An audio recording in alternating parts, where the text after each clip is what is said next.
Hope everybody is doing well. We had a little bit of rain here in Durham, North Carolina, but it is now a lovely day on the outside. Have heard some birds and some other animals that have been definitely out and about and all in that space. And of course, us humans are out and about as well. As a matter of fact, over here at the Hayti Heritage Center, and later on, there will be a dance class going on and all in that space. So it'll be really interesting to see how that goes along and how those classes go on. I think they'll have dance. They'll have some African drumming, and there'll be some other things taking place as well. And of course, later on, there will even be a group of folks that'll be doing, I think it's a Mountain to Sea Trail conference and talking about some of the historical things that are going on here in North Carolina that are from the mountains to the sea and all in that space. So definitely looking forward to seeing some of those folks come by later on this afternoon. And at some point or another, I'm going to have to get out and grab some food because food is a very important part of the day and all along those lines. So that's some of the things that are going on in my mind. And of course, I may be checking out some sports. I'm just around the corner from the Durham Bulls Stadium. And who knows, I don't think today, but maybe sometime this week or in the month of May, I might try to get by a Durham Bulls game and check out how they're doing. I know that the Hurricanes, our hockey team here in North Carolina, made it to the next round by beating those New York Islanders, and they will be moving into the next round of the NHL. And of course, a lot of people are paying attention to the NBA and what is going on with the NBA. I know the East is all set with their four teams, and they're still trying to figure out a couple of things in the West, from my understanding, and all along those lines. But by next week, we'll have it down to eight teams, and then we'll work our way into a championship there in the NBA. And speaking of champions, I've got a great guest that I'm going to bring on. And actually, I was looking online and I heard some people that were remembering being school bus drivers. Never had that privilege because I'm actually one of those people that gets around by mass transit and definitely need the assistance of the bus drivers to get around and all in that space. So never drove a school bus, but some people were telling me that they remember driving a school bus as a student. So I had not thought about that, trying to remember if we had any student bus drivers at John Graham, but apparently there were some at Hillside, which is one of the schools here in Durham, and there were some in some other places as well. So I'm going to bring in Dennis Dowdle and find out, since I know he went from being a school bus driver to having some major success, if he had started driving when he was in school, or if this is something he picked up later on, and maybe even some of the lessons he learned from being a school bus driver. Because we do know that those kids can be very much of a nuisance. I've seen them even give a hard time to the regular city bus drivers and all in that space. But you got to have a certain kind of personality to deal with just folks on the bus in general. They can definitely be interested, and I'm sure the ones on the school bus can be quite interesting. We do know that schools have had all kinds of incidences, including dealing with safety, dealing with students that might want to be playing the whole truant card and all in that space, to, of course, some folks that are trying to get to their athletic events as well. And a lot of that needs folks that are in that school bus lane. So I'm going to bring in Dennis and see what he's got to say about all of that and how he went from being a school bus driver to the major success he is. He's written a book about maximizing you, and we definitely need to find ways that we can maximize ourselves. That is very important, and I know that that's what many people are trying to do in their lives in general. So, Dennis, glad you were able to make it here with me and all in that space. So I have to ask you, were you a school bus driver as a student, or is this a field that you picked up later on in life? No, actually, and first of all, Mark, let me just thank you so much for having me on your show today, and it's just an honor to be with you and having met you. So, but the reality is I had graduated from college, Mm, and I wasn't a good student, by the way. I had graduated with a 1.98 average. sure. So I wasn't a good a mental student, but I was a good student of people. Hmm. And when I graduated, I thought, I don't want to just go get a job, that I just go spend my time at. I wanted to be able to find a career of something that I could really enjoy, that I could stay at for the rest of my life, and something where I could make a difference. I had it embedded in my head when I was younger to, you want to make a difference for people. And so that had stuck in my mind. And so I ended up getting a job driving the school bus really as an interim, and it was fun. And I had a great time. I loved the kids. We had great relationships, and I learned the meanings of their names and all kinds of different things. And there was this one just a quick story, school bus story. There was this one school, Sunny Hills High School in Southern California, Mm-hmm. and you were talking about the sporting events. Right. And so they had a great football team. And so, so the school bus drivers drive the kids during the day, but the athletic events on the weekends. And Mm-hmm. so I take this team, the varsity team, to the game, and they win. And then the next week I got them again, and they won. And the next week they put somebody else as the driver for that team, and they lost. And so the coach of the school called the bus yard and said, "Please have Dennis drive our team." You was a lucky charm. You gotta have those lucky charms and all in that space. I remember They that went when on I to win was. the championship, by the way. Just They who did go on knows? to win the championship. You They said. did, yeah. So it was fun. But No. I was coming up on my 30th birthday mark, and I started thinking, I said, I really love what I do, but this isn't going to give me, the lifestyle that I want to have. And so I began seriously looking for a career. And I looked around for about 7 months, stumbled across this little startup nutrition company called Herbalife. Uh-huh. And I went down for what I thought was this one-on-one interview. And they crammed me in this meeting room with 70 other people in a room big enough for 40. And I'm wondering, what am I doing here? And they talked about the products. That made sense. And then they started drawing little squares and circles on the board. And I thought, oh my gosh, this is some kind of sales. And I'm thinking, I hate sales. I don't like sales. I don't want sales. I'm not doing sales. I'm out of here. And I started to leave, but it was so crowded I couldn't get out. Fortunately, I couldn't get out because at the end of that presentation, the founder of the company, who ended up becoming my first real personal mentor, was a young man, 24 years old. And he said, "Denny," he said, "don't you work with college kids?" And I said, "Yeah." And he said, "Well," he says, "what do you do with them?" And I said, "Well, I just work with them and help them with life and family life, school life, they're dealing with different, whatever problem they got." And he said, "Well, do they have weight problems?" And I said, "Well, Mark, are you kidding?" He said, "They're in college. They got the freshman 15, the freshman 30. Of course they do." They said, "What about financial problems?" I said, "Mark, they're in college. Who doesn't have financial problems in college unless you're a gift student?" And he said, "Well, now you have two more problems to solve." And the penny dropped. And it was one of the first major principles that I learned for developing a business is that I never have to sell anybody anything. I just have to figure out what problem they have that they haven't up to this point in time been able to solve and offer them a solution. And that made all the sense in the world to me. And from that point on, I realized all I got to do is find the problem, solve it, and I'm good. Well, you raised a couple of interesting questions. One is, I know that I don't consider myself a great salesperson. Now, of course, I have to sell people to get on the show, like I apparently sold you in order to come on the show, and I have to sell people even to come to events that I am part of because I do some event planning and all along those lines. But I'm one of those folks that don't think of myself as the avid salesperson. And of course, I know there's a lot of stereotypes about salespeople because a lot of times people, when they think about salespeople, they automatically go to the insurance person or they automatically go to the one that is in the field of other things as well, whether that's insurance or whether that's car salesman or things of that nature. So I was just wondering your thoughts. Well, I think it's true. And it's the idea because, nobody wants to be able to push something on somebody.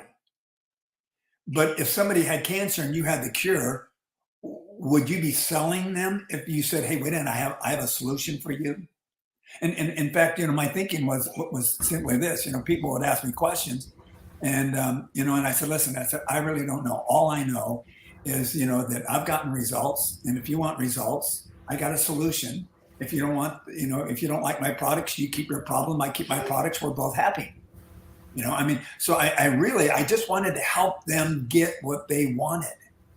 And I discovered over the time that if you help enough people get what they want, you end up getting everything that you want. And it's just some of these simple little principles that I learned over the years. And that's where, I was really able to succeed because, again, I can tell you, I wasn't that smart as far as the books go. But what I did learn was that there are certain principles that work. And the beauty about it is principles work whether you're smart or whether you're not, whether you're educated, whether you're not. No matter what your situation, principles work for everybody. Now, strategies come and strategies go, methods of doing things, but the concepts are constant. And so I realized, gosh, I don't have to be that smart. All I have to do is be smart enough to implement the principles. And that's what I began doing. And I began getting mentors who helped me in the different areas, in business, in life, in my spiritual life, in my physical life, keeping fit. And so I had 5 major people who helped me in my life in different areas. And by just following their principles, I was able to do everything I did. I literally developed this huge team of people, to succeed in what they did. And I helped so many people succeed. I ended up, going along with them, and it just worked absolutely incredible. It sounds like a great lessons there and everything. One of the other things that I was curious about is coming back to the school bus driver, and I definitely remember, like I said, the school bus drivers that I had and everything. We know that sometimes school bus drivers can even get in heroin circumstances. I do remember recently watching a TV series about a school bus driver, I believe in Arizona, that was actually involved in the kidnapping of several kids and how that had impacted them and all in that space. And I think that this was back like maybe about 20 or 30 years ago. So a lot of these folks are grown and definitely up in age. And I want to say that some of the folks had been released that were the folks that committed the crime. And I think there may be 1 or 2 of the ringleaders that are still in that prison and everything. But we do know that school bus drivers have to go through some heroin times. So I was just wondering, did you ever have anything in that space? And if there were any life lessons that you learned from the space that you had as a school bus driver? Well, it was very interesting because when I first came to the school bus yard, and I ended up taking, you have different routes, different kids you pick up, to take to different schools. And the route that I got, I took that route over because they ended up firing the guy who had that route before me because he was a part of the problem. He was flirting with the girls, having them sit on their laps. And I mean, it was one of these situations that wasn't good. So anyway, he got fired, but he had a real rowdy group of people, kids on his bus. And so when I take over the bus, I get on there and all these kids are making all this noise and all this kind of stuff. And finally I picked up the last group of kids before we went to dropped them off at school. And of course they're making all this noise. I turn off the bus and everybody goes, whoa, what's going on? And I said, gang, listen, my name's Dennis. I'm going to be your new bus driver. And I said, I know you guys really liked Rick, the guy before. I said, but I'm your guy now. Now, here's the deal. I said, if you're going to ride my bus, you're going to follow my rules. Okay. You don't like my rules. You don't ride my bus. And I said, I'm sorry, but that's just the way it is. I've got responsibilities to the school district to make sure that everything runs right. And I said, I don't know who's going to mess up. But whoever messes up, I just want to let you know right now, thank you, for letting the rest of the kids on the bus know that I'm serious. And so it wasn't long, of course, before some kid acted up and was doing things he shouldn't do. And I said, listen, I'm sorry. You're not supposed to do that. Off my bus. You got to get off the bus. And he said, no, I'm not getting off. I said, no, yes, you got to get off the bus. And all the kids are going, get on, let him ride. And I said, no, I said, off the bus. And then pretty soon, it didn't take but about 2 or 3 minutes, right? Pretty soon the kids are wanting to go to school, right? And they're saying, hey, get off the bus. Get off the bus. Hey, get on here. Get off the bus. And so finally the peer pressure got the kid to get off the bus. And so I said, I just wanted you to know that I'm serious. And so the interesting part about that is we need boundaries, and people need to know that we're serious about our boundaries. And there are certain guidelines that we follow, and the guidelines are there to protect us, direct us, and move us in the direction that we want to go. And so that was real valuable for you. You know something? I never had a problem after that, ever.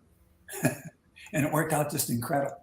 It sounds like it. Like I said, I can remember one thing I remember about school buses and everything was I ran track and kind of like you on academics. I was not that good at track. I was actually the Charlie Brown of my track team, but I was a good communicator and a good person in terms of a network and still good at that even to this day. So I would recruit some people that would be part of our winning team. And I think we won because you could be a runner even in your ninth grade year, even though I think the high school was 10 through 12 and everything, but I think we won 3 out of 4 of the championships because I did a great job of recruiting people. And now my senior year, I recruited a friend who has since passed on, but that was because I knew I could beat him because I was tired of losing. Like I said, I was the Charlie Brown of my team, and I think we lost by like maybe a point and a half because we didn't have anybody that knew how to pole vault or do any of those kind of distances. So I was probably at fault, but hey, those things happen. But I was tired of losing. But the other thing I remember was, like many of us in high school, you were talking about that bad school bus driver. Even those of us in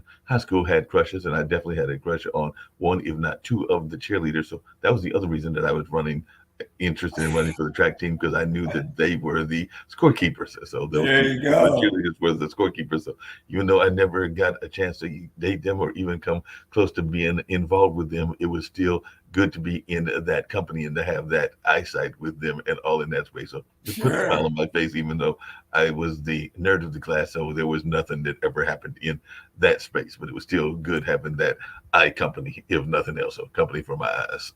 No kidding. So that was Well, it. yeah, that's, at least you had a nice environment.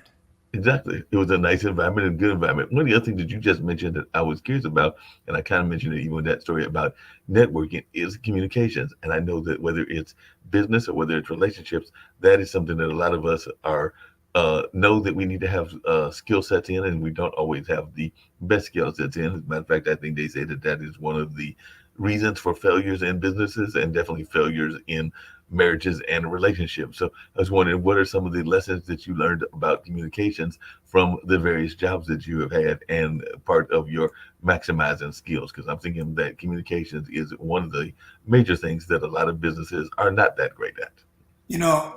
Mark, you're so on track here because the people skills is probably one of the most valuable assets that we can have. And I've had some great mentors in the business side. A gentleman named Bob Beal, who I quote a lot in my book, but he has this concept, and it's called the you focus.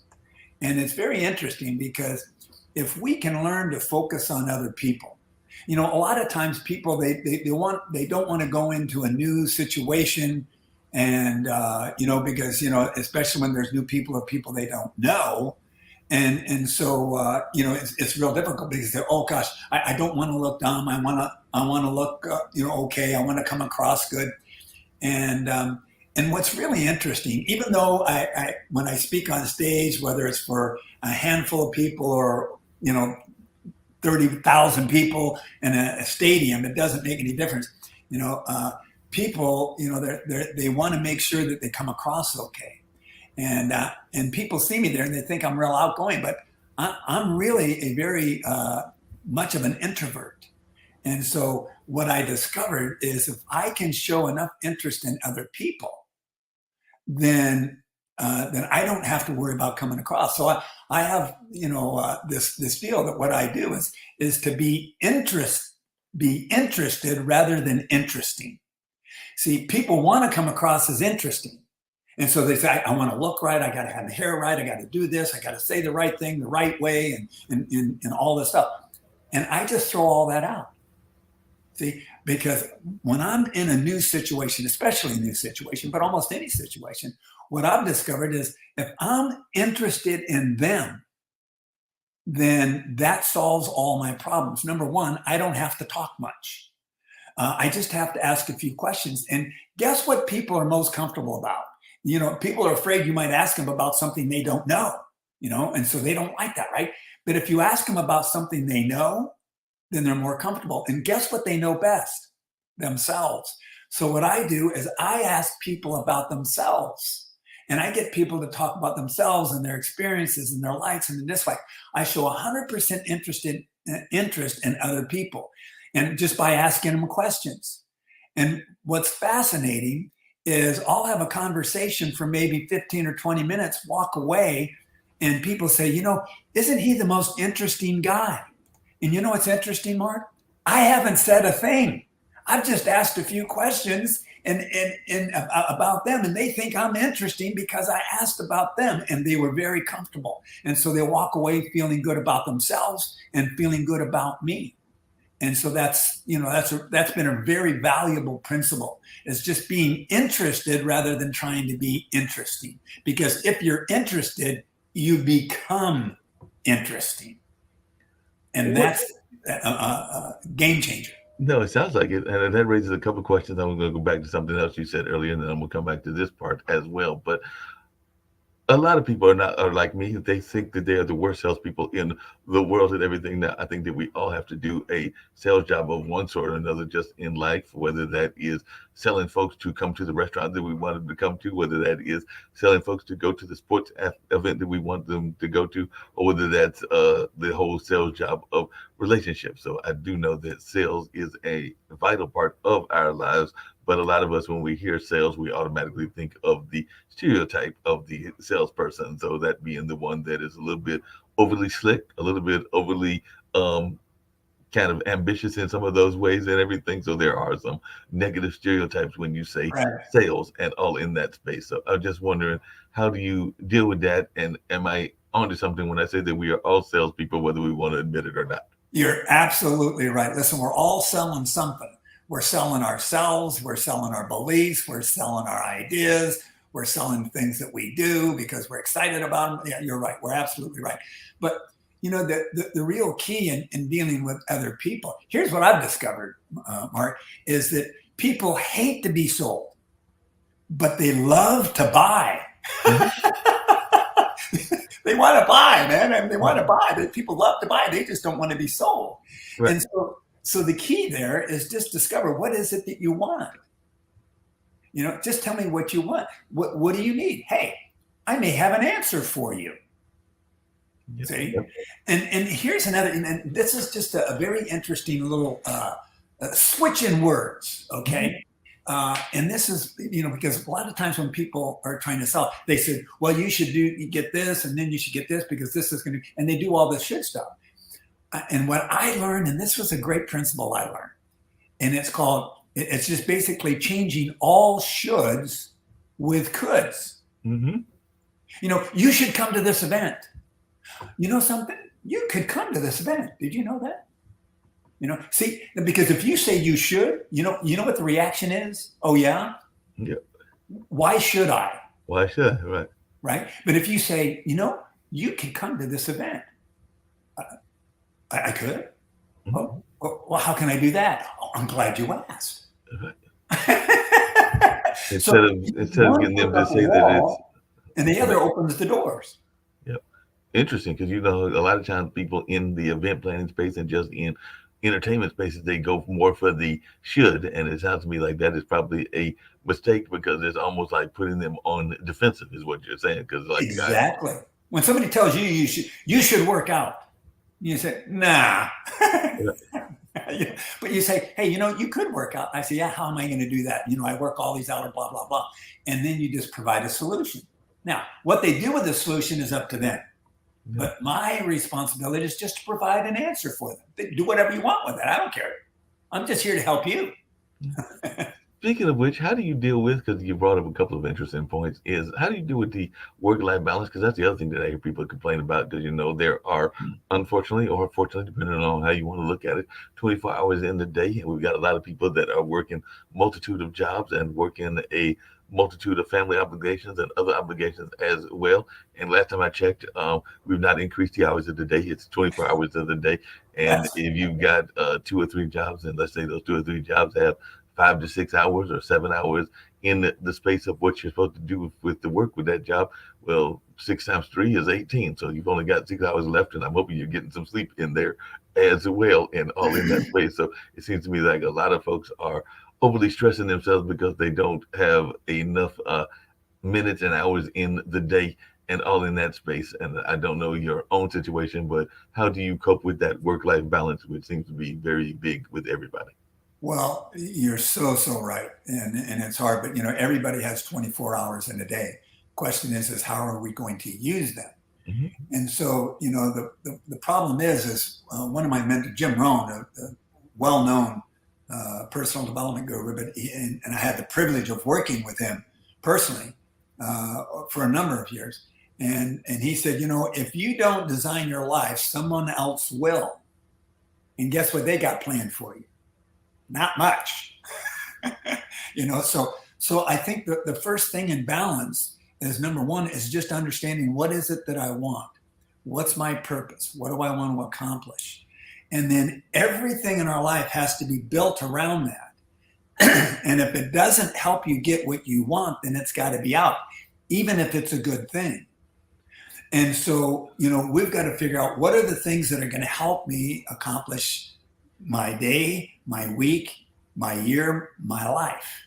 What is it that I want? And Dennis, hold on a so, second. I got to get you to back up, because you just said something that I think is going to resonate with a lot of people in the audience. Because if I heard you correctly, you said that if you leave yourself open, other people will create the mission of the life for you. Because I know that I've run across that in my own life in situations where other people's dreams have become my dreams, and they weren't necessarily my dreams, and all in that space is because maybe I allowed them to put their dreams in my space and everything. So I'm not saying that you can't support other people, but if you allow them to dictate your dreams, then you might not be living your own authentic self, if I can use that term, or your own dreams. You might be living the dreams of somebody else. And I think we see that in a lot of corporations, and definitely in a lot of organizations, because I see people that are uh, in some ways supporting their friends or their acquaintances in their vision, but I don't know that they're necessarily living their own vision. So I just heard you say something to that effect, and I want you to go back and repeat that, because I think the folks in the back of the audience need to hear that again. no, it's true. In other words, if you don't design your life, someone else will. If Right. you don't plan your day, someone else will. And this is why, the brilliant saying is, you've got to begin the month, you've got to finish the month before you begin it. You got to finish the week before you begin it. You got to finish the day before you begin it. In other words, take that first 15, 20 minutes to plan the day, Right. and it's based on what it is that you want to accomplish. And then it's kind of like the kids on the school bus. These are the boundaries. This is the guidelines for the day. And I can't let other things and people interfere. I've got to stay with my priorities. Hmm. See, a lot of people, and you mentioned it earlier, the idea of 24 hours in the day. A lot of people say, oh, I don't have time for that. Right. People don't like to hear that. What I've learned to say is, something, I would really love to do that, but unfortunately, it's just not a priority for what I need to accomplish right now. See, and what it does is it lets them know I've got priorities in my life. It's not that they're not important, but I have priorities, and I live life according to purpose. See, and that's a key, and that's why purpose is so important, because purpose determines what I do, where I go, what I read, what I listen to, who I'm with. And that purpose, defines that. And that's why I say sometimes we have to exchange what's good for what's better. And we have to exchange things that are better for things that are the best. listen, I could be involved with some charity things today, but it wouldn't help me to accomplish what I want to accomplish in my life. So therefore, it would detract me from being effective. No, that makes a lot of sense. One of the things that, there's a saying, I think it's used a lot by folks in the religious circles, but it is the notion of serving more than one master and all in that space. And I think that a lot of people are trying to do that even in their employment space, because I know that there have been Right. times that folks have worked multiple jobs, whether that's multiple full-time jobs and maybe a couple of part-time jobs, or whether that's the gig economy, or whether that are folks that are doing the juggling act. I've even had some folks that have approached me about getting involved in different multi-level marketing plans, and I'm going like, and they always say what you just said to some degree, which is like, it won't impact your own personal business, and because I have my own entertainment company and everything, and it won't impact the jobs that you already have, and you just need a few hours here and there, and you can manage to do it. And I'm like, coming back to that 24-hour thing, I'm like, no, I think I know my limitations, so I will pass on this particular project and all in that space. Now, if things loosen up, or if I have some time, then I may recircle around to it. But for right now, I know my limitations. I have to know my limitations, but I find that sometimes people don't know their limitations, and they go willy-nilly into a bunch of different things, including multiple jobs. But I was just wondering your thoughts on that. And is there times that you have to use that very significant word? There's only two letters, N-O. Yeah, you do. Listen, every day we say no to something. In other words, for whatever I'm doing right now, there's things I could be doing right at this moment. But I said no to that so that I could say yes to this. Right. And so, that's vital for us to be able to, in order to make progress. And that's where I think there's the planning, and here's an interesting thing. Just think about this for a second. If there's something that I need to get done, the last person I'm going to ask is the person who isn't working and doesn't have anything to do. They're just kind of hanging around the house. The last person I'm going to ask to do something for me is somebody who's got all the time in the world. You know why? Procrastination. They say, I don't have to do it now because I'm not doing anything. I can do it later this afternoon. But then later the afternoon, somebody comes by to see them and they say, oh, then we do this. But I ask the person who's busy. You know why? Because if I ask a busy person, they're going to stop and they're going to think, okay, here's my game plan for the day. And then think, okay, yep, I can fit it right in here. See, a busy person makes time. And that's why if you want to get something done, ask a busy person, because they'll either make time or tell you they can't do it. Dennis, why'd you have to step on my toes? Because I know that is one of my worst faults. I'm one of the worst procrastinators. I know that there are things even in my own house that I need to do, and there are things even in my own life that I need to do, but I will sometimes procrastinate, and then sometimes do it whatever the activity is has already happened, or you procrastinate your way out of it, and all in that space. So I don't know why you had to step on my toes, because I know that I can be one of the worst procrastinators. So that is always good to know your fault lines as well. And I know that that's one of my faults, is that I can over procrastinate. And I think that is a victory when you know what your weaknesses are. That's true. Very important. We need to know our strengths and we need to know our weaknesses. And then we use our strengths to overcome our weaknesses. Yeah, that makes a lot of sense. You definitely got to do that. Now, one of the other things that I know the network has talked about, but I'd love to hear your thoughts around this, is a lot of times, speaking of bad habits, we get into the habit of listening to our inner critic as well as those outer critics. And I'm sure there are times, because you even talked about your own academics, where folks were like, there is no way in heck that Dennis Dowdle is going to become a major business person. He could barely get a C in class, so much less how is he going to become a success in business. But I'm thinking that you didn't really listen to them, even though there were critics in the outside. But I'm sure that there were times that you even had your own self-doubt, and that inner critic was getting in the way as well. So how are ways that you have addressed both the inner critic and the outer critic? Well, I tell you, one of the things I discovered after some time, because it's exactly right. When I first got started, people said, Dowdell, are you crazy? You hate sales. Now you're going to sell skinny powder. Are you out of your mind? And my mom looked at me and she said, oh, no, Dennis. And oh my God, then you got to get a real job. Don't you know those things don't work? Right.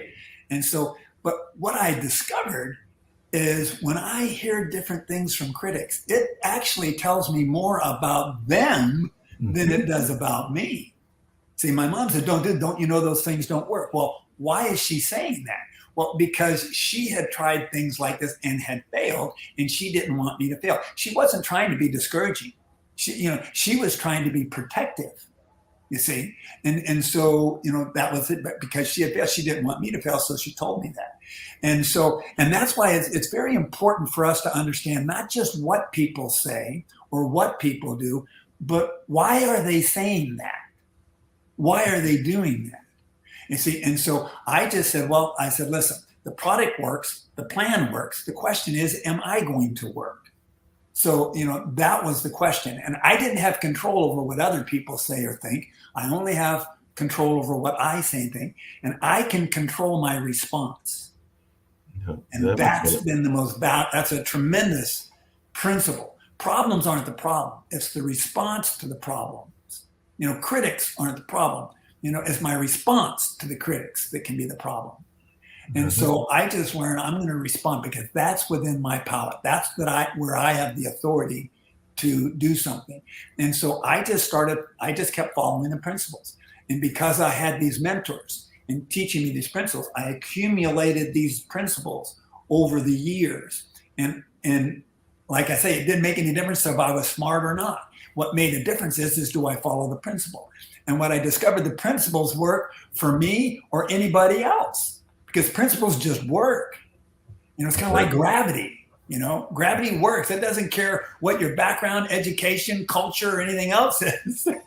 Yeah. It works. No, gravity's gonna work every time. Now, That's I right. mentioned the attitude of salespeople. Now, there is a particular type of sales that also gets a very negative stereotype, and I kind of alluded to it earlier. But whether it is Amway or whether it is a number of other ones that are out there, even prepaid legal, and some of the Right, other ones, right, right. including some of the health ones that are out there as well, multi-level marketing is sometimes stereotyped as a very negative form of ways to do business. So I'm sure that when you approach people, and I remember even in college, I think I was selling, might have sold both Kirby and the encyclopedia, but I did not do a great job at either. So if I did both, it was for a very brief time, but I did have that moment and everything. But Right. what did you say when folks are thinking about going into multi-level marketing, but they are getting that negative stereotype about multi-level marketing? Because a lot of people will be like, no, I'm not going to be one of the less than 1% that are the ones that, let's say, if we use Mary Kay, get the pink Cadillac. We're speaking Right. to the women Right. and everything, but I'm going to be the one that is struggling in the brand and all in that space. So, what do you say to those that are thinking about getting into multi-level marketing but are afraid because of some of the stereotypes? Yeah. Well, I had a guy walk into my office one day and he comes in and he sees the Herbalife because that's what I've spent the last 4 decades, 43 years now. And he said, oh my, if I would have known this was Herbalife, he said, I wouldn't have come. And I said, well, I told you that when we talked on the phone, but I said, you know something? If I knew what you knew about Herbalife, I wouldn't have come either. Right. And he looked at me kind of funny. And I said, but if you knew what I knew about Herbalife, you would have been here yesterday. And he said, well, what do you know? And I said, well, sit down. I'll tell you about it. And so I went through and I talked about the product, the plan, and then the opportunity. And I said, so, buddy, you can see the product works because here's the product, here's the results. You can see that the plan works. Here's the plan, here's the results. I said, the product works, the plan works. I said, what about you? I said, listen, I have created over 100 millionaires in this company. And I said, why should I be listening to you? What do you bring into the table?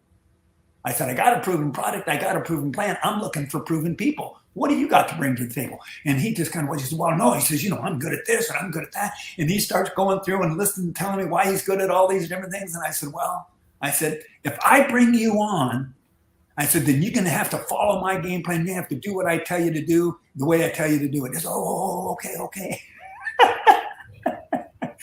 See, in other words, I don't care whether somebody joins or not. I just have a product and a plan and an opportunity. They got to figure out whether or not it's a fit. I mean, Yeah, if it's not a fit, do something else. yeah, figure out whether it's a fit for them or not. That makes a That's lot of right. sense. Now, what do you say to those that are thinking like there's no way in the world that I could build a team of almost 250,000. But apparently, at one point, you had a team of that many. And if you got a team of that many, how do you address that many? Because I mean, there's no way that you're going to be able to be having that personal contact with 250,000 people. That's just That's next good. to impossible and everything. So, how do you make sure that that 250,000 is being as effective as possible when it is such a large team? Yeah, well, it's a very good question, and it's the brilliance of the system. But that's where leadership comes into play. And as I developed this team, what I did is, when I would recruit somebody, I would just say, listen, I said, here's my purpose. My purpose today is not just to get you to get into this company. My purpose today is for you to replace me. Remember in the movie Men in Black? Mm-hmm. And they had to deal with Tommy Lee Jones and Will Smith. And Will Smith always wanted the zapper. And, Right.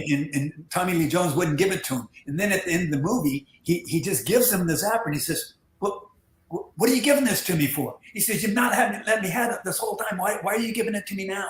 And he says, Will, he says, when I brought you on, I didn't bring you on as a partner. I brought you on as a replacement. Mm. And see, that's what I've done throughout my career. I have basically brought on a replacement. My goal has been to put myself out of a job every time I talk to somebody.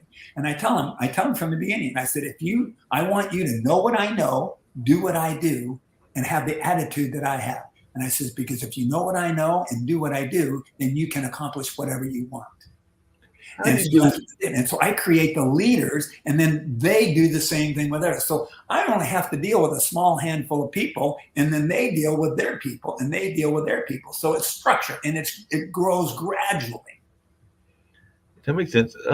Dennis, how do you deal with folks that are in the job and are doing just enough to skate by? There's a term for it, and I can't think of the term right now, but there Get are a by. number of folks that are doing just enough in the job to get by in the job and all in that space. So, as a leader, how do you recognize those and how do you deal with those? Because I do know that that exists in a lot of companies, whether that's nonprofits or profits, they are doing just enough to get by and survive. Well, the real question is, is why is that? Mhm. And a lot of it, they don't have the hope, they don't have the confidence, and they don't have a strong purpose. Mhm. And that's vital. And that's why one of the first things I want to know with people is what do you want? And I ask that before I even sit down to talk to somebody about my business over the years. I would say, why are you calling me? Why are you looking for a change? And because if you don't have enough reason, then everything's going to be too difficult. But when you have enough reasons, when the why gets strong enough, then we figure things out. And that's what you want. So we've got to figure out what is it that you really want in your life and why is it important? And once they know that, see, now they've got a purpose. Now they have a reason to eliminate things. Yeah. Listen, I'm not going to, this is a very good thing to do over here, but that has to be eliminated because that doesn't help me to get what I want. This over here, oh, that's a great thing to do, but that's not going to help me to get what I want. That'll help them to get what they want. So that's where we start. And then we build our priorities in our life around our purpose, what we want to accomplish. And everybody has different things. Okay. So that's where it starts. Once it starts there, now you have a reason to get up out of bed every day. See? And That that's how makes a it lot. works. So it starts there. That makes a lot of sense. I know that the network, both Nick Palveda and Kim Calhoun, who are the founders of Pod TV, oftentimes talk about education and how we are not teaching enough about finances and even some of the principles that are going on with finances. Because I know one of the things that Nick talks about is how Social Security should be going or will be going bankrupt very shortly. And a lot of our kids don't even know how to balance their own checkbook and all in that space. So I was just wondering how much, as one that was a less than average student, do you think that we are doing in terms of teaching skills that students need in the workforce? So is that something that you wish you had gotten taught more of when you were in school, or do you feel that it was taught and you just weren't taking advantage of it? Because I do know that we can all have our lazy student moments. I wasn't exactly, even though I consider myself a fairly bright person, I was only a average student as well, not quite as that level that you were, but I think my high school level was like around a 2.5, so about that PC student, Well, and I all wish in that that space. well, I wasn't taught that early on in school or college, really. It wasn't until afterwards when I had started working with some mentors and developed business, and they set it up very powerful in the beginning. They just said, listen, you always got to make sure that your income exceeds your outgo. Hmm. Okay. And so maybe you don't have as much control right now on your income, but we have a lot more, control over the outgo. And so sometimes I've got to give up some things now so that I can have more things later. Yeah. And so, if there's just certain things I need to be able to eliminate out of my life. I mean, they talk about the latte factor. Hmm. You go down and on the way to work, you stop by and you get a latte, and except it's not a $2 latte, it's a $5 latte. And then sometimes you need to get a muffin or something to go with it. So you walk out of there for $6, $7, $8. Okay. Well, you do that every day. There's $40 a week. There's almost $200 a month. So what do you want to do with that 200? What is there another use of that $200 that would help you? So But it's that's political. Dennis, If but I that's can't like manage a little bit of income, how am I going to manage a lot of income? no, but Dennis, that's like being in control of which we more need to be better at in budgets because I know that I am to some degree the DoorDash king, and I know that if I actually went to the grocery store and actually paid for the food, it would be a lot cheaper. Now it might be a lot more time consuming because you'd have to prepare the food, but it would definitely beat it if I wasn't going to the restaurants and the DoorDash orders as quickly as I do. And I also know that apartment rates have gone up. I think that the one I'm paying now is a little bit over 1,000, and all in that space. When I first moved into the apartment, not that long ago, like maybe about 4 or 5 years ago, around the time before the pandemic, it was probably like around 600. So it hasn't quite doubled, but it's moving in a direction of doubling. Should I stay there for another 2 or 3 years? In all in that space, and those are things that you don't always have control over. Like I said, I can control the aspect of the food, and I guess I can even control the apartment if I choose to go to a cheaper apartment. But all of the apartments seem to be having those kind of rates and everything. So there are some things that you may not have as much control of. So how do you deal with those kind of situations? Well, I mean, the thing is we've got to look at what we do have control over. Right. So I have to ask myself, so if I don't have control of this and I don't have control of that, what do I have control over? And that's what I build on. I build on the things that I do have control over. And it's listen, in today's world, you're right. It's tough, and it's all the more reason why we've got to plan. One of my mentors, he said, when you get your salary or your check or your income, he said, pay yourself first. Hmm. And so you take that 10%. There's the 70, 10, 10, 10. Okay. Right. I want to learn to live on 70%. Okay? Live on 70%, save 10%, invest 10%, and give 10%. And it's easier to do when things are small. And if you practice and develop the habit when things are small, then as your income grows, you just keep it up. And then what happens is now you have resources when things do go south. See? And I mean, when there was a time back in 1985 when we ran into a major issue with our company, we got attacked by the FDA and the government, and they attacked us, our company. Mark, my income dropped 86% in 2 months. 2 months, my income dropped 86%. Right. And people say, "How did you survive?" Right. See, and I said, "Well, and it's this principle, of focusing on what I do have and not what I don't have, and looking at the things that haven't changed. So, okay, the circumstances have changed, the volumes have changed, the people's perceptions have changed, and they said, but what hadn't changed? The product hadn't changed. My plan hadn't changed. My purpose hadn't changed. My commitment hadn't changed. My dream hadn't changed. So I said, okay. I said, these haven't changed. And then so what do I need to do? What do I need to know in order to do what I got to do? And so then I said, so I just had to do, twice as much work in different areas, 3 times as much work in another area. And I just dealt with what I did have because the need hadn't changed. See, and so I would just meet needs, and people would come up and say, well, what about this? What about that? And I said, I really don't know about that. Here's what I know. I got results. They got results. If you want results, you try. You don't like it, give it back. So in other words, this is what I did have.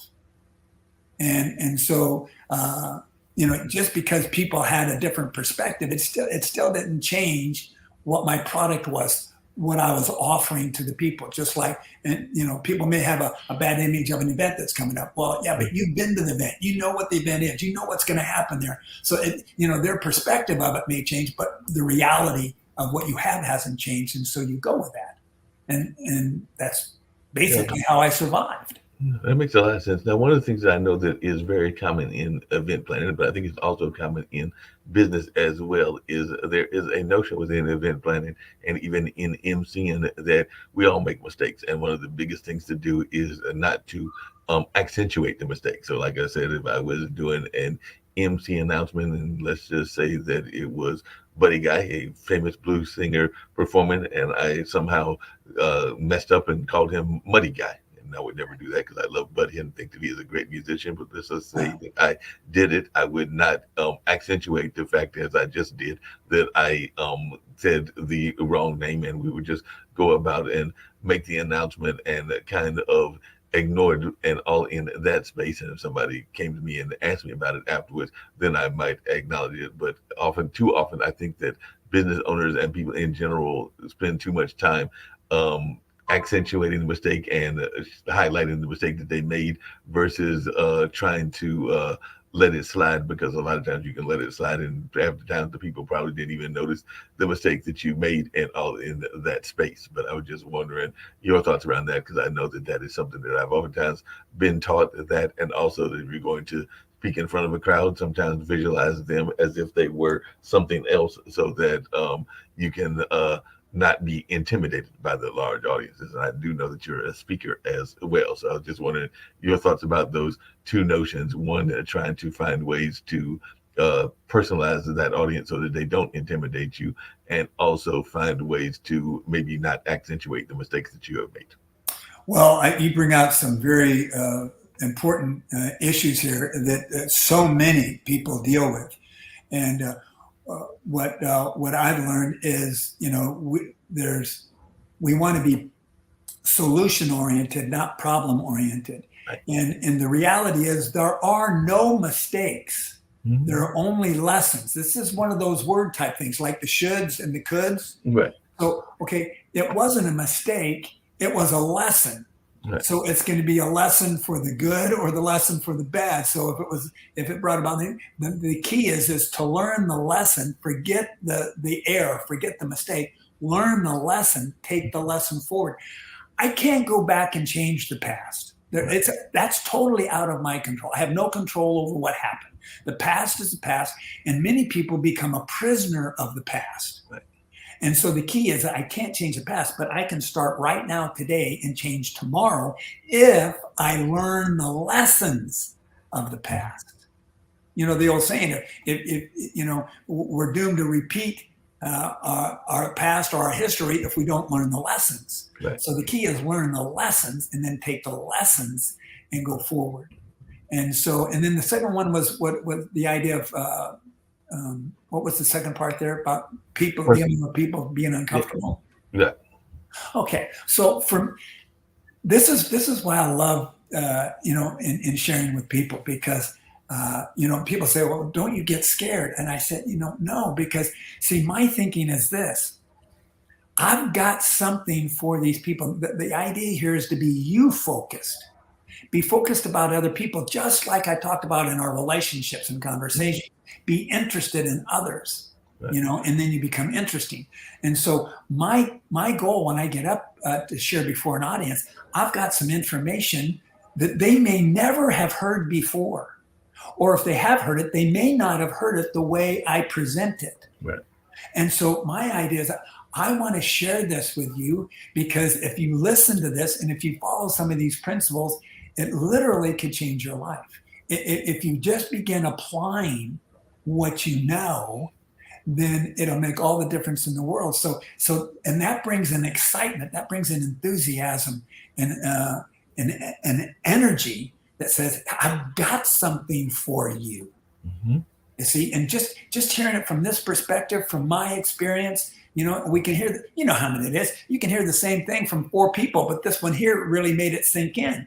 And so that's my thinking is all I want, if I could just affect one person in that audience, just one person, I walked away making a difference. No, that makes sense. Speaking of making a difference, how do you make a difference when the people are overly critical? Because I do know that sometimes you can work with people are contentious and critical, and they can be very negative. Those negative, excuse me, those negative Nellies, and all in that space. How do you deal with those folks?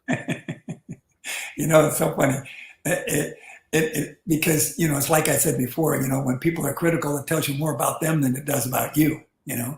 And so, but what I do is I just treat them as kind and generous, and I try to encourage them.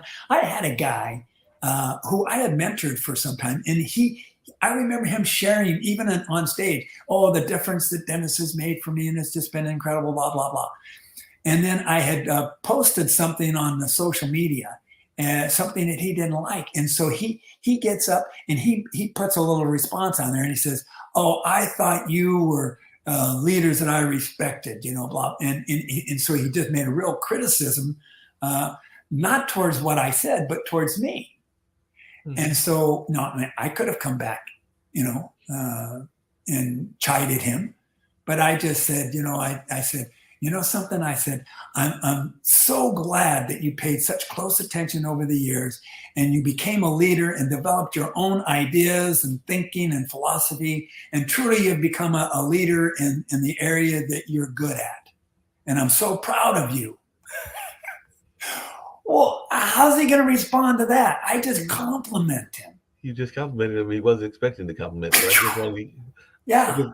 Along those same lines, you had a lot of people, even during the height of the pandemic and even during other issues, because I know we had the whole bathroom law here and everything, where people were very stuck on their attitudes, stuck on their belief systems, and they would divorce or quit folks that not necessarily agree with them. Now, I know in business, you're not always going to have people that you agree with. Sometimes you might not even have the same philosophies as to the way that the business should be going. So I was just wondering, what are your thoughts when you hear that about people that are so strong in their belief system that they don't want to hear other people's viewpoints, or at least give the respect of other people's viewpoints? Because I don't necessarily have to agree with everybody that I talk to. They might be a different political party, they might be a different religious belief, they might be a different this or that, but I love hearing different people's views and respect all the different views that I hear, whether I agree with them or not.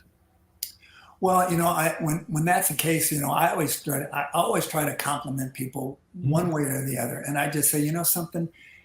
It's just amazing the passion and commitment and the conviction that you have, and that's very exciting. And I know you're going to be able to impact people with your thinking, and and so that's. I'm glad that you have that. And I said, I have the same passion and convictions about my belief.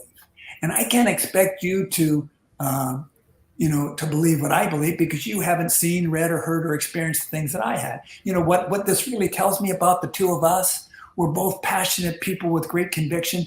We just have different resources, and we believe the resources that we read. And so, so you have your beliefs and I have mine.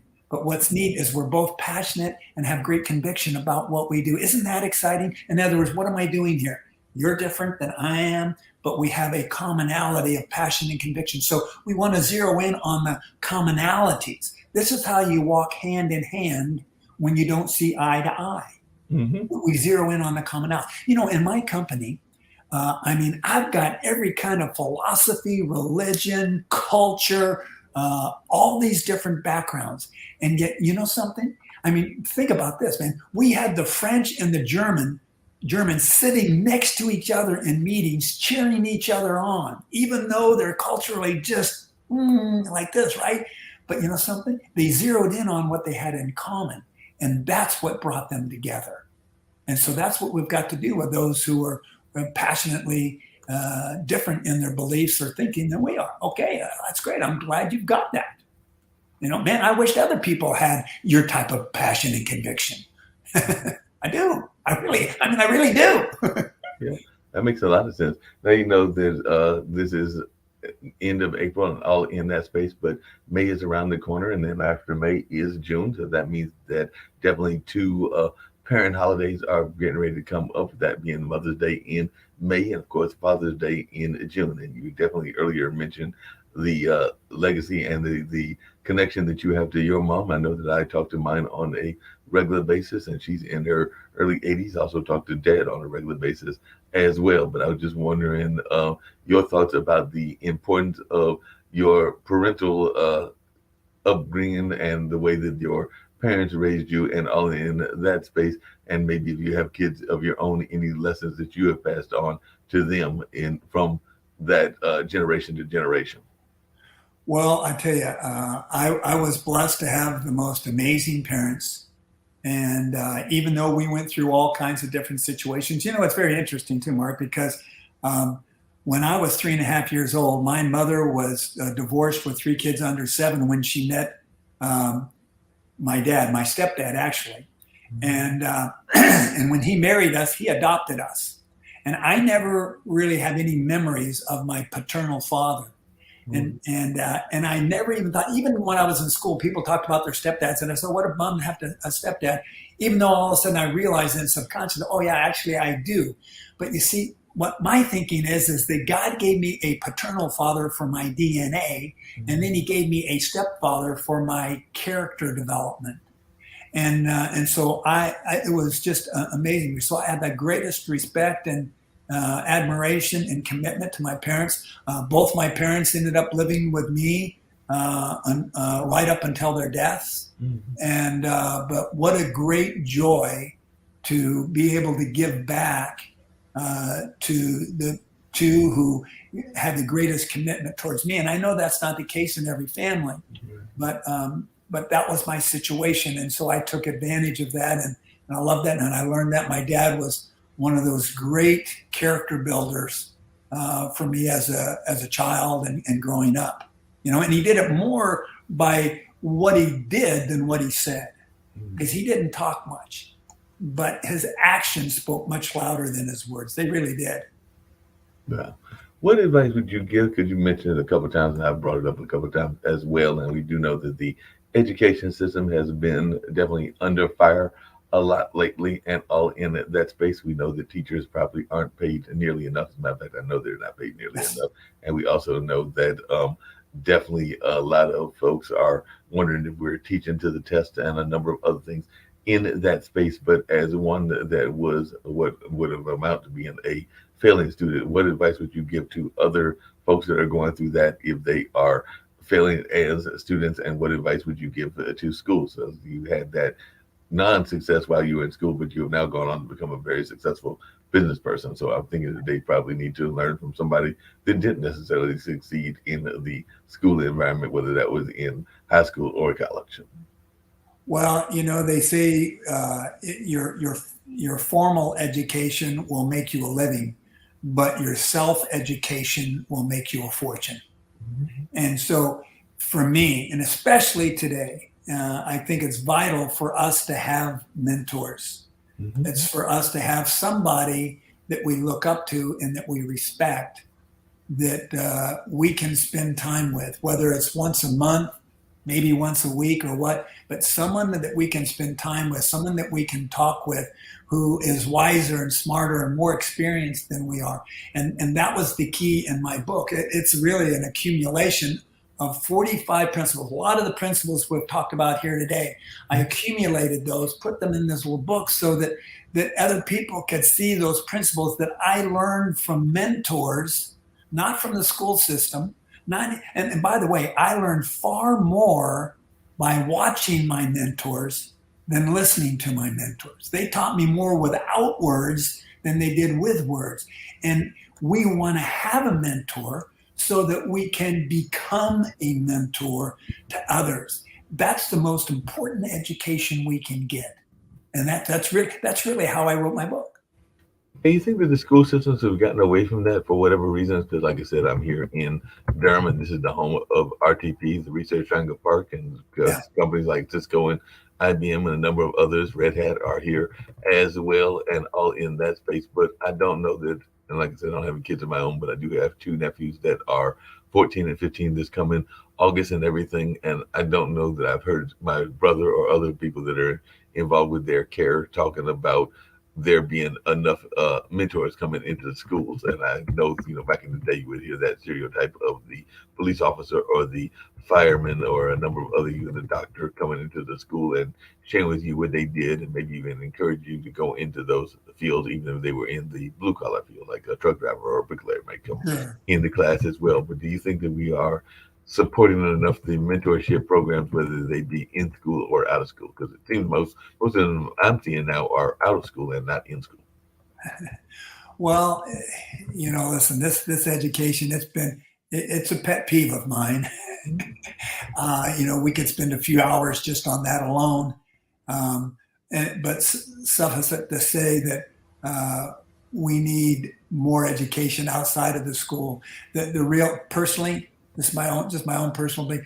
I believe the real education needs to come at home, needs to come from home. And even though they go to school, I believe parents need to be responsible for what their students are being taught. And fortunately, today we're seeing more and more people actively coming to PTA meetings, town hall meetings, as to what their kids are being taught, why they're being taught that, what difference is it going to make for them. And so because we're seeing the outcome that hasn't necessarily been good, and we're beginning to understand why these things are. So it's very important. I mean, some of the things that are in our educational books today, I mean,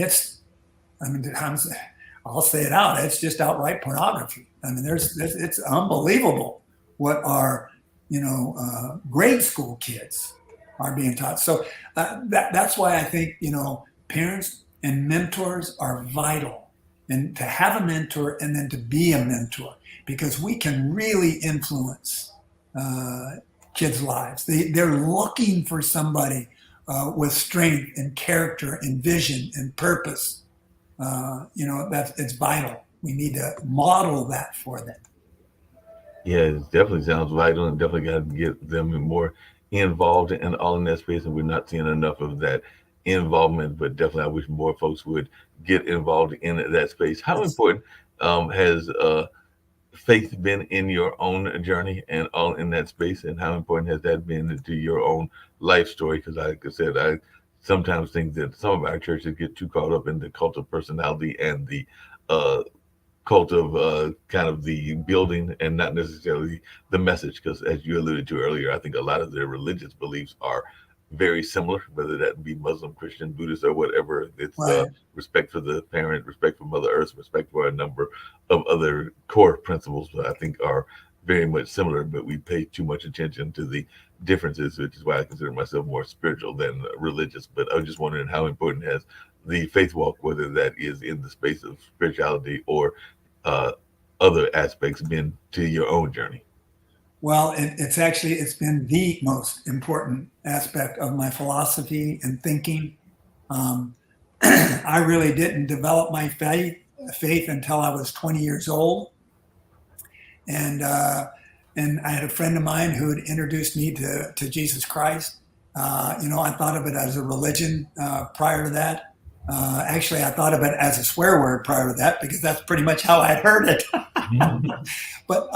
But when I realized that the reality of it, and that there was enough evidence to conclude that what has happened in that realm, was real, and I began to read and see that I began studying the Bible. People study whether it's the Quran or the Book of Mormon or whatever it is, but I began just studying this Bible, and I discovered that every aspect of life, living, and business and relationships, it was all in there. In fact, as I have taught for the last 43 years from the stage, everything I teach, apart from product information or marketing metrics and that type of thing, all of my teaching, everything that we've talked about here today, comes straight out of the Bible. I mean, 100%. See, I just take all the religiosity out of it. Truth is truth. Remember, we talked about gravity. See, truth is truth, regardless. And so I just share the truth of it, and people identify with truth. They recognize it. They say, "Oh yeah, that makes sense. Oh yeah, that makes sense," because truth makes sense. See, people think they want to determine truth. We don't determine truth. We discover truth. You don't determine what truth is. Truth is truth. We just discover it. And the more truth we discover, the greater peace and confidence and purpose and vision that we have for how life works. And that's what's made sense out of life to me, is I just discovered all these principles work. And again, it doesn't make any difference what religion you are, what education you have, what culture you come from. Principles are principles. Truth is truth. And that's where I'm committed to be able to reach out to share people the brilliancy of these principles that are so powerful and will work for anybody, no matter where you're coming from. It doesn't make any difference where you are. What makes a difference is what direction you're going in. Yeah, that makes a lot of sense. We can start today and move in that direction. Yep. That makes a lot of sense. Along those same lines, getting ready to wind down very shortly. This has been a very interesting and fun conversation, and all along those lines. But definitely, Herbalife is known as a health supplement, and we did see a lot of people during the pandemic start paying attention to their health and really start paying attention to how the health benefits can help them combat the different things that are going on and build up their immunities and all in that space. We also saw a lot of uptick in people's increases in meditation, yoga, and a number of those other kind of healthy disciplines as well. So I was just wondering your thoughts around the state of health in America and particularly around the world, and whether you think we have gotten better in the sense of trying to have a deeper understanding of our health needs. Because I'm personally of the opinion that we have a lot of things that need to be healthy, which is our mental health, our emotional health, our physical health, and of course our spiritual health as well. Yes, all of it. You're absolutely right.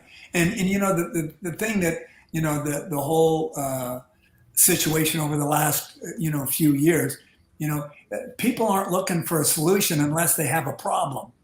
And what the last few years brought up and brought into our awareness is that people finally become cognizant of the fact that, hey, wait a second, we got a problem here. And maybe my health isn't as good as I thought it was. And maybe all the stuff I've been eating maybe isn't as good for me as I thought. Maybe it does have an impact. And so that's where we flourished over these last few years, because as people become aware of the fact that, wait a second, I need to take care of my immune system. Hey, I need to take care of my respiratory system. Hey, I need to take care of my digestive system. I need to take care of myself. See, not just physically, but, nutritionally. And, because there's a combination there. And of course, that's where that balance comes in. We've got to have, the right nutrition. We've got to have the right physical exercise. We've got to have the right mental exercise. See, we've got to have the right spiritual development, spiritual exercise. And because the things that we see, the things we hear, the things we read, and the things we experience, those are all the things that will determine our thoughts. Our thoughts determine our actions. And see, because if I think about something and I'm aware of things, then I take action on it. I can't take action unless I know. See, but once I know, now I can take action.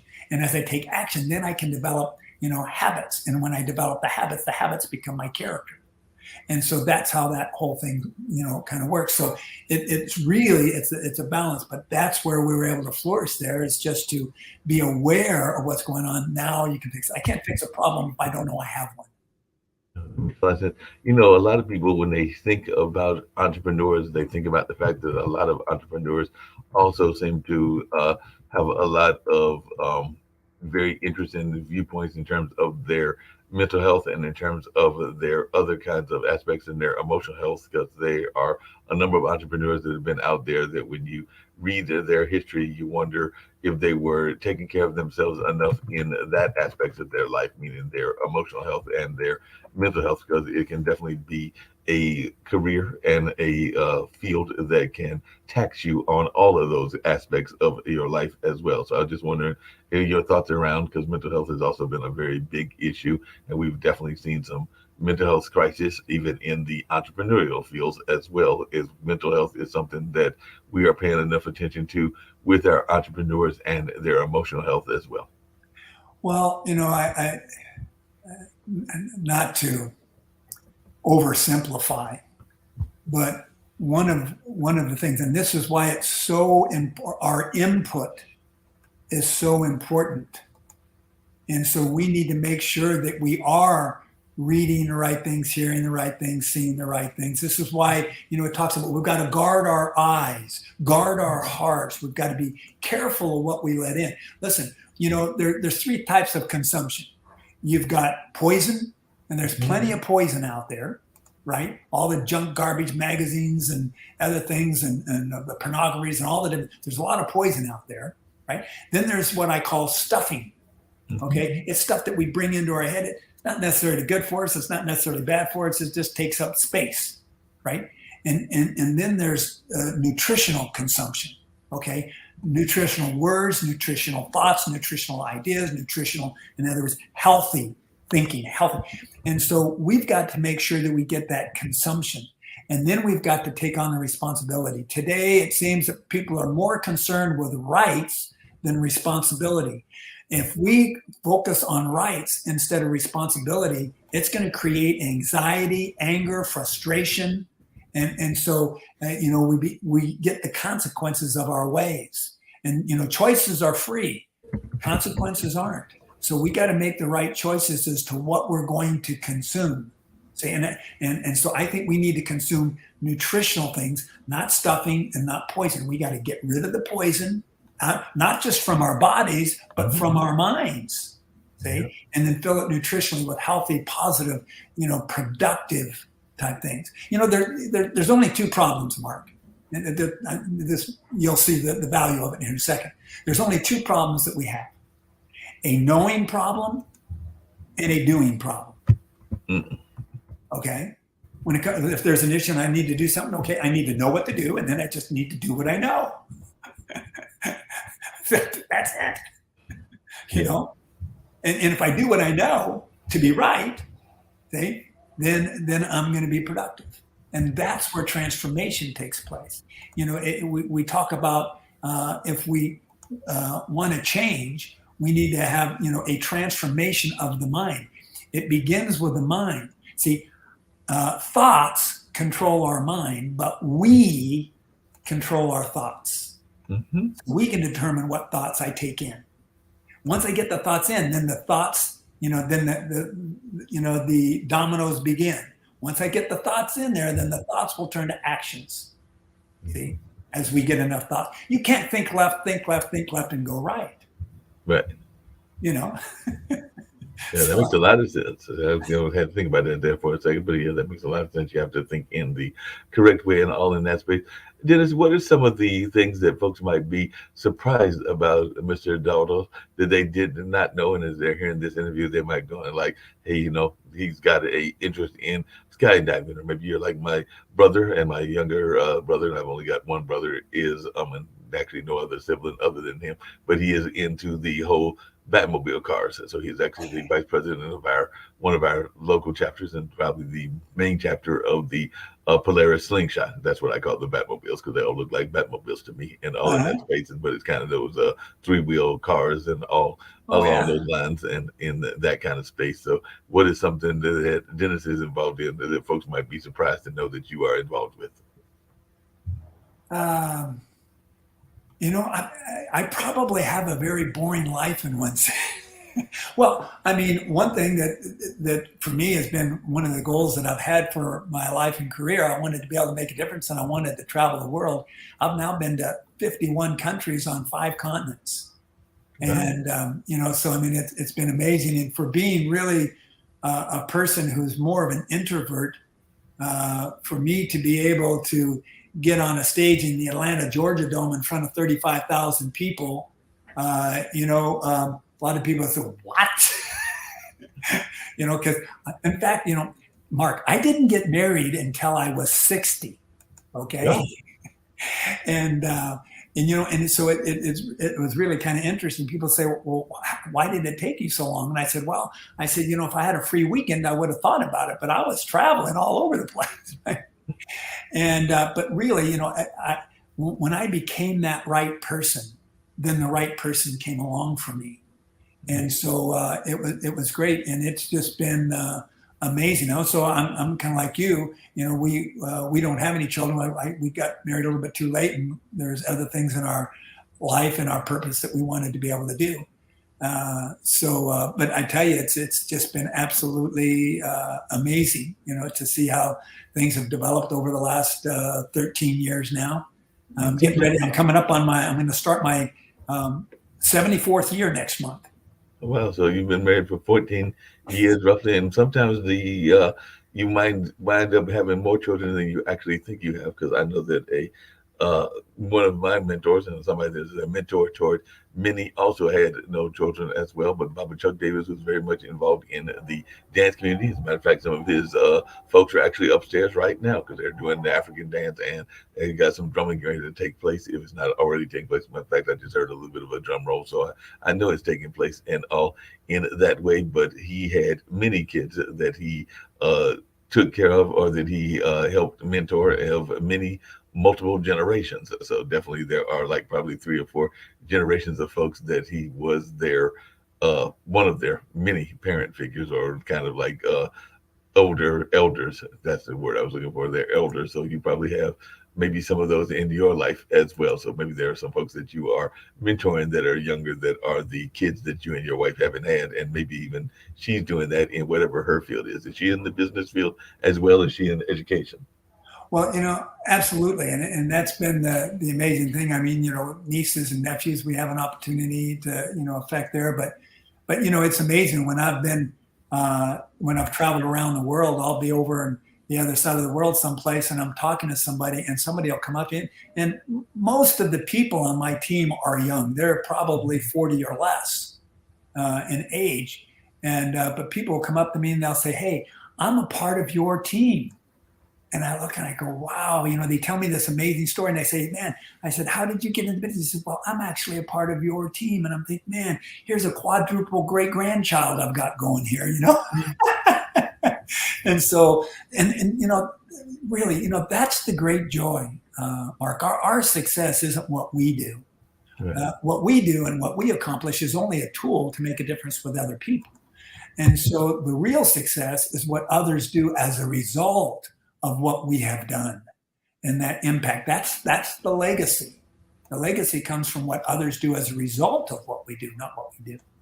No, and that's that. Like you said, it's that legacy. That legacy is very important. I think that sometimes we don't pay enough attention to that legacy and everything. You've mentioned the mentors, and you definitely alluded to a few of them and everything. Who are some of the mentors that you haven't got to yet that you would think are some of your strongest mentors in life? Because I definitely have mentioned the parents being mentors, and you mentioned a couple of other people, but who are some of the top mentors in your life? Well, obviously my faith, that's the key mentor. God's the key mentor. He's the one who knows it all, does it all, and everything. So, I look there first. But, of course, then Jim Rohn, who's a very well-known personal development guru. He spent, I spent, was it 27 years with Jim. We traveled together. We were on the stage together, just many times to learn from him. And fortunately, because he has books and tapes, that I am able to continue to learn from him, because you hear this wisdom, it continues to develop depending on where we are in our life. Rick Warren, who's the author of The Purpose-Driven Life, multi-million, I think 38 million copies sold. I spent 33 years with Rick Warren. I first met him when his church out in California only had 400 people, and now it's got 70, 80,000 or something like that, But I was able to be a part and watch that whole thing grow. The founder of our company, Mark Hughes, a phenomenal ninth grade educated kid, by the way, ninth grade educated kid who decided he wasn't going to be a prisoner of the past and took on the responsibility to make a difference for other people. And look what he's accomplished now at, a $9 billion company, that we've got. And so, I mean, it's phenomenal there. A gentleman named Bob Beal, and he's very prevalent in my book. Probably one of the wisest human beings I've met on planet Earth. He's a brilliant guy. He's an executive mentor for senior executives around the country and different parts of the world, over 500 people. Just phenomenal, his way of thinking and his philosophy. And he's still, I mean, we're still in communication. He was the reason I actually ended up writing this book. He said, why don't you sit down and write down the principles that allowed you to develop this team of over 250,000 people from driving a school bus? What are the principles? I started writing them down, and I wrote them down. He says, Danny, he says, you've got a book there. And I said, son of a gun, And so we kind of put it together. And so now I've got this book of 45 different principles, which were mentioned, many of them here today. And now I've got it packaged in a book. And what's so great is that now with this book, this package, all these principles I can now pass on to people, and especially in my family, so that they can see not just what I did, but how I did it. So that's vital. So those are people that are continuing to make an impact. Another gentleman, Larry Thompson, he developed what we call the millionaire training. And I'm still in contact with him. In fact, oddly enough, when I came to Texas, he lives about 15 minutes from me. Yeah. So we're still in contact, and we still stimulate each other. They say you become the person that you're the five closest people to you is the person you end up becoming. And so I'm just fortunate to have been around these kind of people. I've always tried to get around people smarter and better than me, to pull me up and to stretch me and to cause me to grow. What advice would you? We live in such a divisive world, unfortunately. There's a lot of divisions, whether that's around race or class or a number of other things. And of course, there's always division, as you alluded to earlier, even in the corporate world. So what advice would you give to the world in general when it comes to divisiveness? Because it is definitely not just divisive United States, I would argue a divisive world. So what advice would you give to folks that are frustrated by the divisiveness and want to figure out a way to conquer that divisiveness? Well, to be honest with you, I think most of the divisiveness comes from selfishness. Mm-hmm. I want people to think like me, act like me, do like me, believe like me. Everybody thinks, okay, everybody should be like me. And if not, when they grow up, they should be, right? But that's impossible, because nobody has all read the same things, seen the same things, heard the same things, and experienced the different things. And that's where we develop from that area of input. And so we're all uniquely different. And so the key is again, it comes back to the commonalities. It's like number one, everybody isn't like me. The fact is, nobody is like me. Think about it. We've got unique fingerprints. We've got unique voice prints, unique eye prints. We even have unique heartbeats. Right. So we're all distinctly unique. And the key is we've got to realize that each of us need all of us. And all of us need each of us, because each of us have something that the other doesn't have. Right. And maybe you can help me, maybe I can help you. But we're never all going to believe the same thing. Right? It just doesn't exist. We can get close. Now, the closer we are to believing the same things, then the closer the friendships end up being. But, how many real deep, personal, close friends do people have? Not that many. Why? Because not that many believe like we do. That's very true.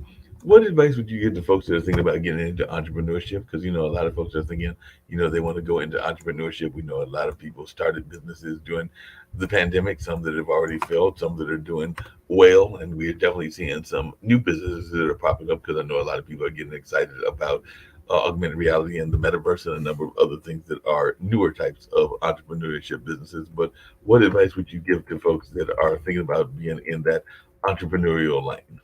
The first thing these days I tell them is buy my book because the principle, all the principles of how I developed myself as an entrepreneur and the different skills, the purpose, the personal development, the mindset, people skills, leadership, balancing it all together. Really, we've got to begin with a purpose. But I just say go for it. Start small. If you've got to start small, but start. Right. Just move in that direction. Find the key in entrepreneurship is find a need and then fill it. All you got to do is find a need that somebody isn't meeting or somebody isn't meeting as well as I could meet it. And then move in that direction, and work on meeting the needs of other people. See, that's the key. Every entrepreneur started by meeting a need. Right. And so that's what we've got to find. What need needs to be met that I could meet or that I could learn to meet? Right? And then once I find the need, once I find, a purpose, a business, a venture, then I got to ask myself, who do I need to become in order to make that come true? That's where the personal development comes in. See, I've got to become the person necessary to make this happen. That's where my growth comes in. And then I got to set my mind on making that happen. Okay? So, that's, but I would say absolutely go for it. Why not? Yeah. You definitely have to go for it. And now folks are not going for it as much as they probably should go for it and all in that space. Well, like I said, this has been a fascinating conversation. Tell folks once again where they can get your book, more about where they can hear you and everything, and all along those lines. And definitely, well, before we get to that, what is your thoughts? Because you mentioned the countries, and just a slight pivot. Did you have a favorite country you visited?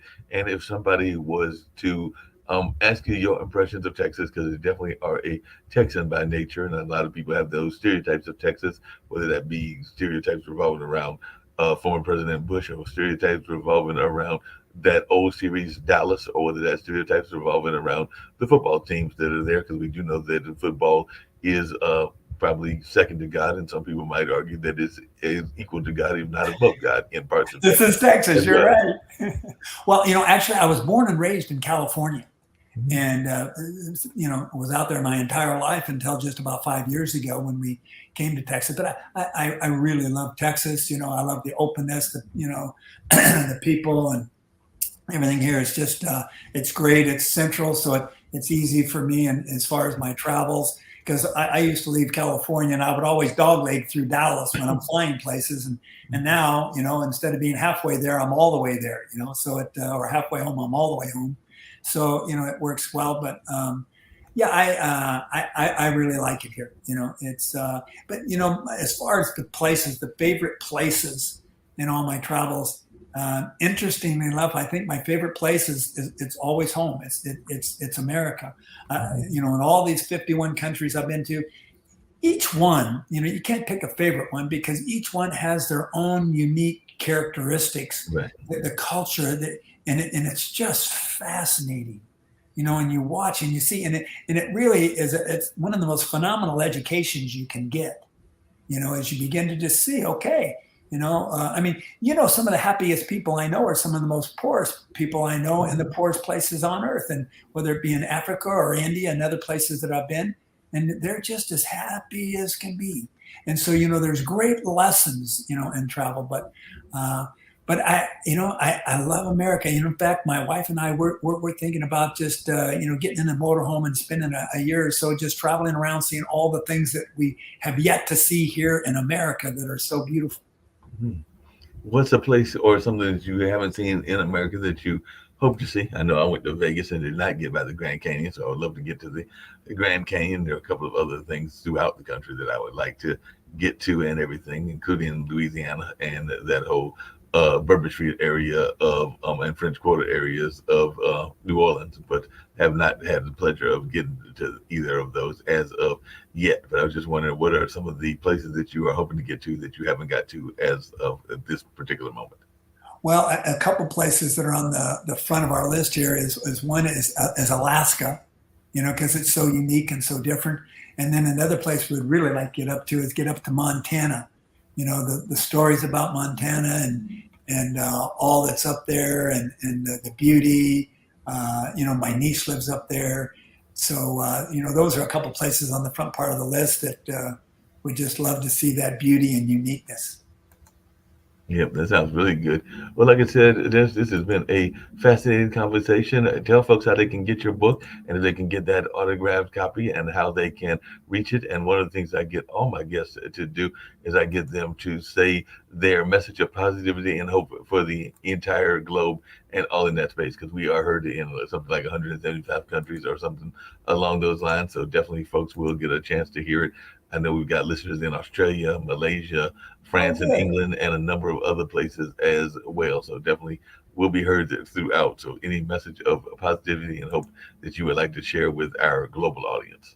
Well, I tell you well, I mean, this is the book, or maybe put it here. So this here's the book. It's maximizing you, and then the subtitle here is standing on the shoulder of giants. And that's been the deal for it's me being able to stand on the shoulder of these brilliant people who have mentored and invested into my life. It's just been phenomenal. And it's the 45 principles. They're the accumulation of the principles, many of which we've mentioned here. And you can get it on Amazon, amazon.com, just maximizing you or my name. And I tell you, it's just been so much fun. And what's been so good about this is my family has watched what I've done. They know what I did, but they don't know how I did it. Wow. And by providing this for them, they're looking. They say, "Oh, that's how you did it. Oh, I get it now." And so, sometimes the family's the last to know. Sometimes the family's the last one to know, but you actually raise an interesting question as we get ready to walk out the door shortly and everything. But I oftentimes wonder, do families do a good enough job of passing on their knowledge? I mean, you're passing it on in the books field, and there's a book that people can read even after you have passed on and everything. But I know that oftentimes even entrepreneurs will be talking about generational wealth, but then that doesn't always work because sometimes the family members don't want to go into the same business. Like say That's somebody right. was a barber and learned all the barber skills, the son may not want to go into the barber field. And I know that there was a friend of mine that wrote a book, a newspaper article, or maybe it was an artwork piece about some of the fishermen here in North Carolina.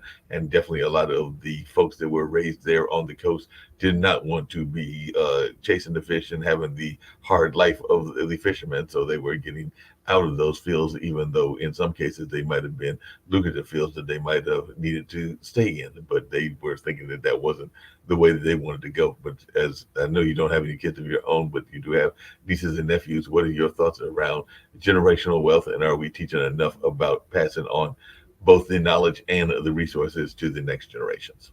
Well, that is an issue of the day, and especially in America because we're so independent oriented, and we're all want to do it my way and get out to create our own lives. And so it's very sad that so much of that traditional family heritage gets lost in the process. And so whereas today we may not be able to pass on our businesses per se, if they're in a different area or industry or different field, but what we can pass on is we can pass on our character. We Mm. can pass on principles to be effective in whatever field that we're in. And so I think that's probably the most valuable. And it's sad to see some of that go because, you see the shoemaker who's been a shoemaker been in his family, or a barber or a farmer, whatever it is, and from generation to generation. But now we unfortunately get away from that because of the speed which things happen and the way things that happen, the technologies that are available. So it's very hard to continue on the generations when a lot of the things, even from our generation, many years, they don't even exist anymore. So that makes it more difficult to do that. But our character, see, and the principles by which we live, that's something that can be generational and that we can continue to pass on to generation and generation. And that's probably the most valuable thing that we can pass on to people. Yeah, I definitely agree with you on that and everything. If there was a job that you were going to have that you didn't have, what would that dream job be? You've done so well with the multi-level marketing. You've done so well with some of the other things you've done, including the being a school bus driver at a much younger age and everything. But if there was a dream job that you had, what would that dream job be that you haven't achieved, and maybe it's still achievable? Maybe we'll see Dennis as an airplane pilot or a well, maybe too late to be the NFL star quarterback, but who knows? Aaron Rodgers is going to go join the Jets, so all things are possible. So maybe he will still be the star quarterback. But what would be a dream job that you have not achieved as of yet? Well, I've had my dream job for the last 43 years, but I'm now kind of transitioning out of that. And I've implemented so much of this to my company and my business, but I'm really transitioning into that actually as we speak, and that I want to be able to take these principles that have been so valuable for me and for actually getting close to 300,000 people now around the world, and just be able to share them with people outside the company and just be able to reach as many people and say that, listen, being successful isn't nearly as complicated as people think. That becoming an entrepreneur isn't nearly as complicated or difficult as people think. We can become leaders. We can start today and change tomorrow. Can't change the past, but I can change the future. And so I want to be able to just get out and take these concepts and these ideas and share my stories of, how did this kid who graduated from high school with a 1.78 average, went to college on probation, graduated with a 1.98 average.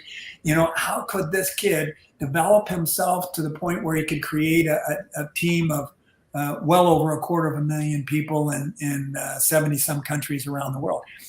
Step by step, we can do it. And we just have to have the vision for it, the dream for it, and then become the person necessary to make it happen. Isn't persistence the key? Because as you were saying that, I was thinking about my grandmother and my own parents, as well as some other entrepreneurs that I have known in my life. My grandmother actually started the first African American library in Raleigh, literally with very little capital of her own, and this was back in like the 40s. So that was not something that was easy to do as an African American. Right, especially in the 40s. But she also went to Columbia, which was definitely not in the age of integration and all in that space. So she definitely did some things out of the norm. But one of the things she did is she literally knocked on doors there in the state capital of Raleigh, much smaller city at that time, but still a fairly decent sized city for that particular time of the decades that we were in at that time, where she was in at that time. And that being said, she literally knocked on various doors, collected money in order to build that particular library that is still up to this day. So the Richard B. Harrison Library still exists. And then my parents, neither mom or dad, both of whom are still living, had any radio background, but they saw a need for radio stations that were addressing certain issues. So mom and dad were big jazz fans, fans of blues to some degree, fans of R&B to some degree, and some other musical forms. And they did not hear enough of that in our local stations of the time, and they definitely didn't hear people talking about rural issues or minority issues.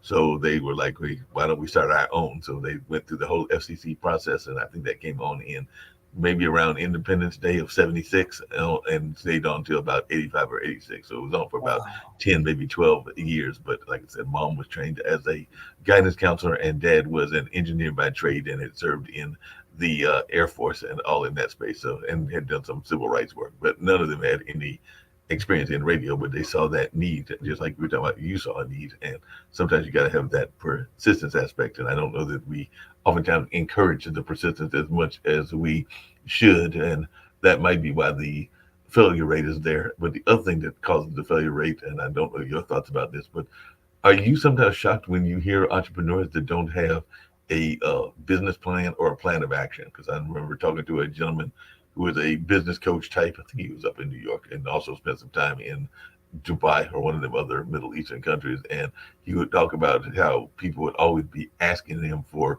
loans of this sort or that sort, but they would never. But then he would ask him for a business plan, and you would have thought he was asking him for, to speak a foreign language or something along those lines. So, as one in the business and entrepreneurship space, do you think that that is something that we don't see enough of people having the preparation to go with the persistence?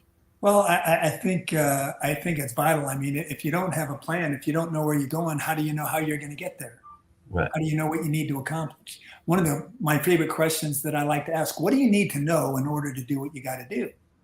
Hmm. I mean, if you don't know exactly where you're going, you get to a fork in the road. Which fork are you going to take? If you don't know where you're going, either one would do. And you know what we end up normally doing is we take the road of least resistance, Right. you see, and instead of the most productive. And so, Yeah. yeah, I don't know how you could become an entrepreneur without a plan of knowing what your purpose is, what your mission is, what you want to accomplish, and what it's going to look like when you arrive. Yeah, I agree with you. Totally agree with you on that. You got to have that plan and all in that space. So totally agree with you.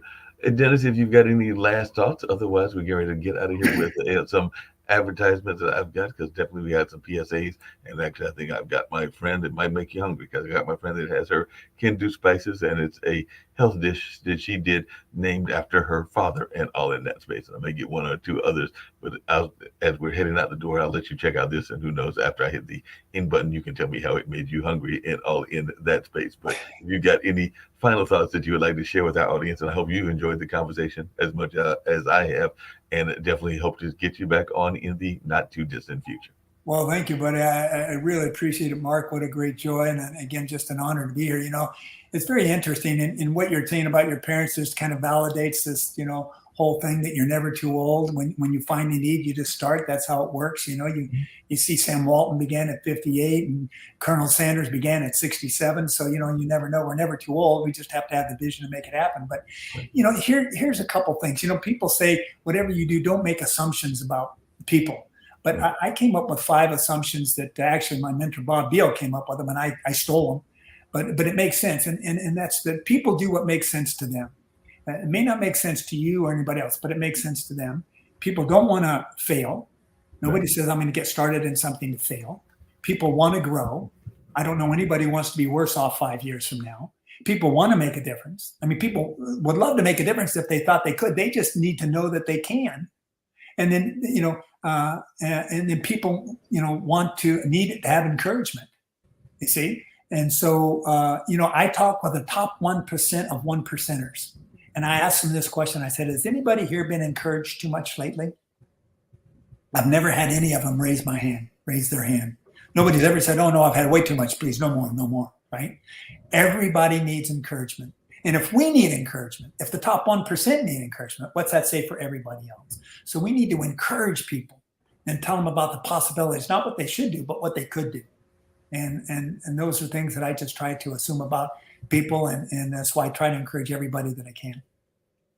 That makes a lot of sense. So definitely, I'm looking forward to hopefully having you back on in the not too distant future. But right now, we're gonna watch this and make both of us probably hungry as we watch Shawnee Smith talking about her Can-Do spices as we get ready to head out the door. But like I said, you have given some amazing insights, and folks need to go out and get that book of yours. So definitely go out and get Dennis's book and definitely read it. I know I've got my copy. I've read a little bit of it, and I look forward to reading more of it because he's got me all inspired as well. So get ready to get on out of here, and we're going to check out this particular Can-Do Spice promotion, and then we're going to get totally out of here all together. But this has been a fun conversation, and hopefully we'll get a chance to get you back on in the not too distant future.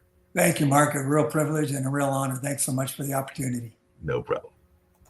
You know how people love to enjoy food and don't understand how to flavor their food or how to replicate a meal? They're interested in supplements but don't know where to begin. Well, what I do is I take the guesswork out of enjoying flavor and wellness with my flavorful spice blends so that they can create delicious meals with healing benefits. Can Do Spice was created to help cooks at any level enjoy healing through food. Every spice blend was designed to give added health benefits of natural herbs. Every blend is complete. There's no need to add any additional spice for a delicious meal. Saving you time and money while adding supplements to your meals can be both tasty and fun. My earliest memories in the kitchen began with my father, Kenny Can Do Bond, so it was fitting that I would name this line after him. I have always looked to natural remedies to supplement the body, and I found myself hiding herbs and minerals in foods for my family. That's when it hit me. Everyone needs Can Do Spice. Everyone should be having this. It's an exclusive brand for cooks at any level who want to create flavorful dishes with healing benefits that can satisfy the body and soul. Add a little spice to your life. Give Can Do Spice a try.